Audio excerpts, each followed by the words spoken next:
Dragon Quest XI, Echoes of an Elusive Age Definitive Edition, is the most recent Dragon Quest game. This game is visually perfect compared to the rest of the Dragon Quest games. It's an utter spectacle. It's simply beautiful and altogether a really polished and well done Dragon Quest game. This game has got many strengths and not very many weaknesses, which makes it a really enjoyable experience altogether. It is a tad bit long, but like I said, it's got a few problems.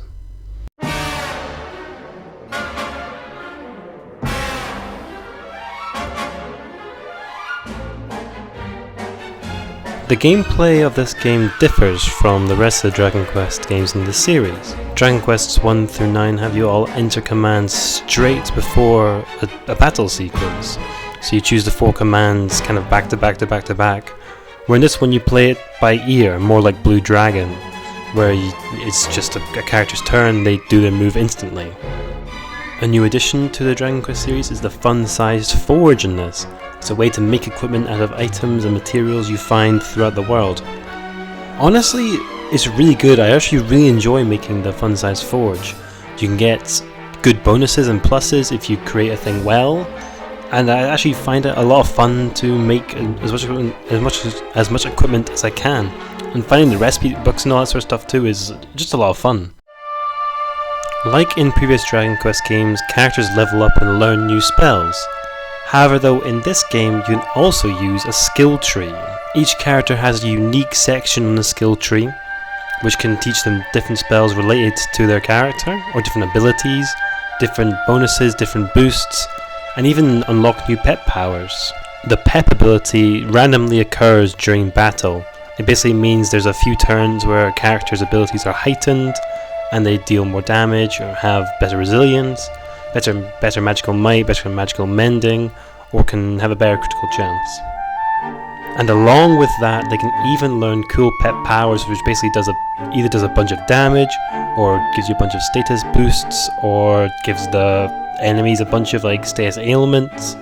There's all sorts of different combinations you can go around with this. I think all these new gameplay elements makes this one the most innovative Dragon Quest game to date so far. Its whole host of new stuff added to it makes it so much more enjoyable and such a huge leap up from the previous game in Dragon Quest IX. I simply won't be able to cover all the gameplay differences in this game because there's just huge amounts, and I make these videos quite short. But to put a long story short, there's all sorts of stuff going on. There's all different elements. You can speed up battle. There's 3D, 2D mode. There's English, Japanese voices. There's just so much. It's so incredible. This game is too easy. This game is far too easy. It's an absolute cakewalk if you spend just a little bit of time forging your own equipment, buying decent gear, and all that sort of malarkey, right? However, the Draconian quests add a challenge to the game. However, though, the Draconian quests vary from somewhat okay to extremely difficult, and if you want to add them on top of each other, it means you spend many more hours on the game. There is no slightly bit of a challenge. There's no slight challenge. It's only either very easy or very difficult.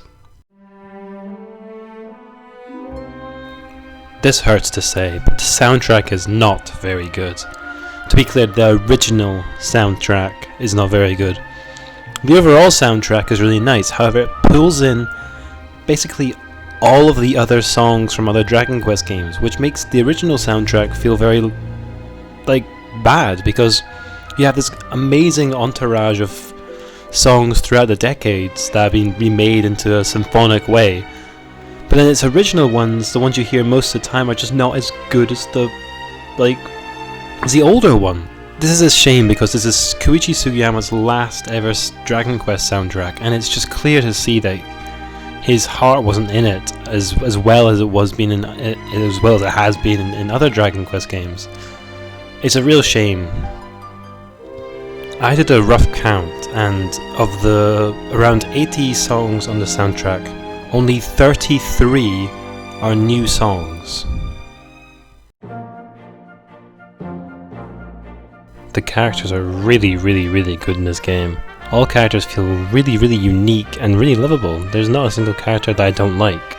The voice acting for them is incredible too.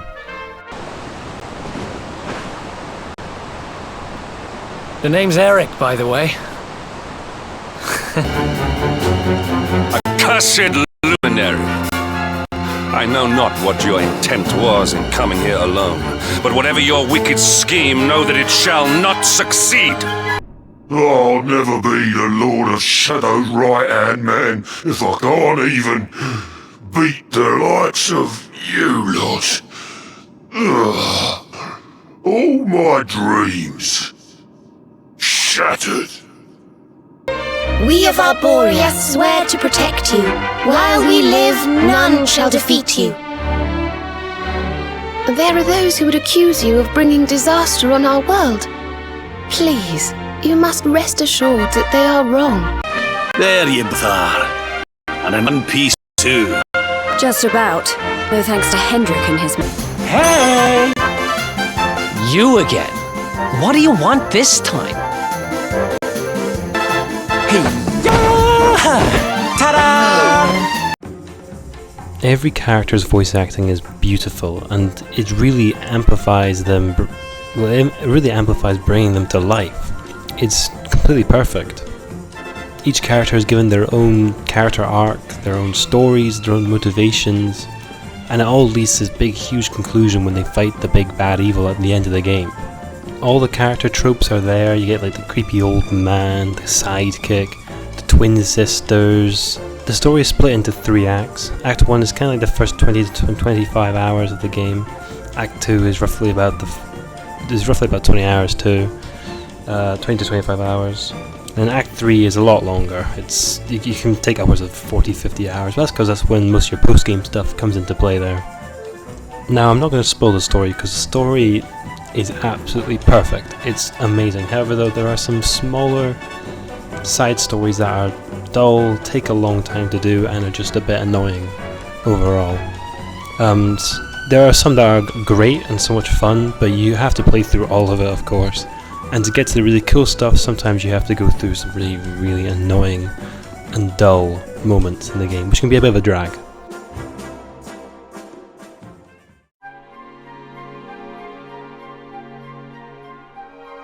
Without even talking about the fact that Dragon Quest XI's hero was in Super Smash Bros. And the main trailer of the hero's encounter in Super Smash Bros. Was him, or the fact that you can play in 2D mode and you can go back to different Dragon Quest games and play through chapters and do quests in them.